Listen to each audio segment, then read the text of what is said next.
Students, हम लोग पढ़ रहे थे राम नरेश त्रिपाठी जी द्वारा रचित कविता स्वदेश प्रेम। आइए आगे बढ़ते हैं और इन पंक्तियों को पूरा करते हैं। देखें यहाँ से, तुम तो हे प्रिय बंधु स्वर्ग सी, सुखद सकल विभवों की आकर, धरा शिरोमणि मातृभूमि में धन्य हुए हो जीवन पाकर।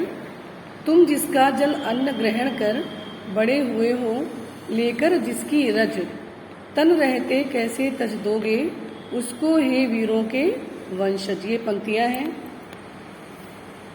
तो बच्चों, जैसे लिखने का तरीका मैंने पहले ही बताया है आपको। संकेत हेडिंग डालेंगे, उसमें लिखना है, फिर संदर्भ में पूर्ववत लिखेंगे क्योंकि संदर्भ सेम रहेगा सबका।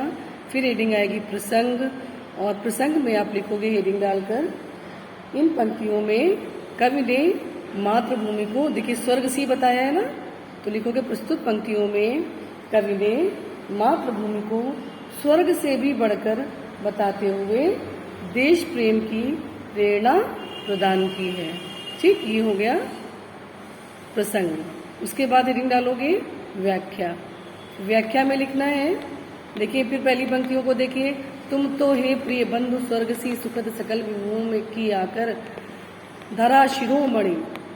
देखिए धरा शिरोमणि कहा गया, भारत भूमि को धराओं की शिरोमणि कहा गया है। सबसे ज्यादा अच्छी धरा भारत की पृथ्वी, यानी भारतवर्ष की जो पृथ्वी है, भारत है, जो धरा है, इसको सबसे ज्यादा अच्छा माना गया है। तो देखिए देश प्रेम की प्रेरणा देते हुए कवि भारतवासियों से कहता है कि, क्या कहता है, देखिए उसने पहले क्या बताया था। इससे पहले के पंक्तियों में हमने देखा था कि कवि कह रहा है कि जो ध्रुव देशों में रहते हैं लोग, जो विषुवत रेखा पर रहते हैं लोग, वो लोग भी अपनी मातृभूमि से कितना प्रेम करते हैं। केवल अभी मैं ये सुनने के लिए कह रही हूँ, ये अभी आपको लिखना नहीं है, ठीक है। ये कितना अनुराग रखते हैं, कितना प्रेम करते हैं। और तुम्हें तो ऐसी धरती प्राप्त हुई है, स्वर्ग जैसी है, जो कि सबसे ज्यादा सुख है, सकल विभवों अर्थात हर तरह के वैभव इस मातृभूमि में, इतनी अच्छी धरा पर तुमने जन्म लिया है। चलिए, तो अब व्याख्या जो लिखनी है वहां से मैं बता रही हूँ कि आपको लिखना है। देश प्रेम की प्रेरणा देते हुए कवि भारतवासियों से कहता है कि विषुवत और ध्रुव प्रदेशों के निवासी भी अपने देश से प्रेम रखते हैं, तो आपको अपनी भारत भूमि से निश्चय ही अत्यधिक प्रेम होना चाहिए। क्यों होना चाहिए? क्योंकि यहाँ की धरती सुखद सकल विभवों की आकर, जो यहाँ की धरती है हर तरह का सुख देने वाली है, सुख प्लस दा सुख देने वाली, हर तरह का सुख प्रदान करने वाली है भारत भूमि। सकल विभवों, सब प्रकार के वैभवों से युक्त है, हर तरह की सुख समृद्धि और वैभव से परिपूर्ण है ये धरा। और सबसे ज्यादा क्या बात है कि स्वर्ग से भी बढ़कर है। मतलब समझाते हुए कवि कहता है, देश प्रेम की प्रेरणा देते हुए कवि भारतवासियों से कहता है कि देखिए जो लोग विषुवत रेखा में रहते हैं, जो लोग ध्रुव प्रदेशों में रहते हैं, वो भी अपनी मातृभूमि से प्रेम करते हैं। तुम्हें तो एक ऐसी भूमि प्राप्त हुई है जो कि सब प्रकार के सुख को प्रदान करने वाली है, सब प्रकार की समृद्धि वैभव को देने वाली है और स्वर्ग जैसी अनुभूति कराती है, स्वर्ग से भी बढ़कर है। इस धरती पर अगर जन्म हुआ है तो धन्य हुए जो जीवन पाकर, धन्य हुए हो जीवन पाकर, तुम जिसका जल अन्न ग्रहण कर। कवि कहता है कि सभी देशों की धरती की अपेक्षा इस धरती पर जन्म पाना बड़े ही पुण्यों का फल होता है। बहुत ही, मतलब तुम धन्य हो कि तुम्हारा जन्म इस भारत भूमि पर हुआ है, क्योंकि ये सबसे ज्यादा श्रेष्ठ भूमि है। यहाँ का जल अन्न ग्रहण कर, तुमने यहाँ का जल पिया है, तुमने यहाँ का अन्न ग्रहण किया है। बड़े हुए हो लेकर जिसकी रज मीन्स होती है धूल, तुमने इस भारत भूमि का अन्न और जल ग्रहण किया है। तुम इसी भारत भूमि में बड़े हुए हो, किस में? लेकर जिसकी रज मीन्स धूल, और इसी धूल मिट्टी में खेलकर तुम बड़े हुए हो।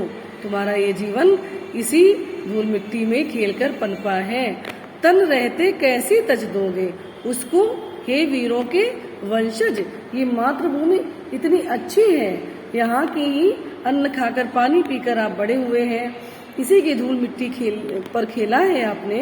तब तन रहते, अब आपका ये शरीर रहते हुए, जब तक आपका शरीर है, हे वीरों के वंशज, तुम इसका त्याग कैसे कर दोगे उसको, हे वीरों के वंशज।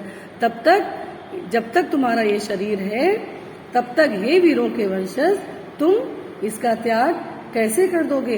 अर्थात इस धरती की रक्षा करना तुम्हारा कर्तव्य है। जब तक तुम्हारे मन में प्राण है, तुम्हारे शरीर में प्राण है, जब तक तुम्हारा ये तन अर्थात तुम्हारा ये शरीर है, तब तक तुम इसका त्याग नहीं कर सकते। इस भारत भूमि की रक्षा करना तुम्हारा धर्म है, क्योंकि तुम ही तो वीरों के वंशज हो, वीरों के वंश के हो।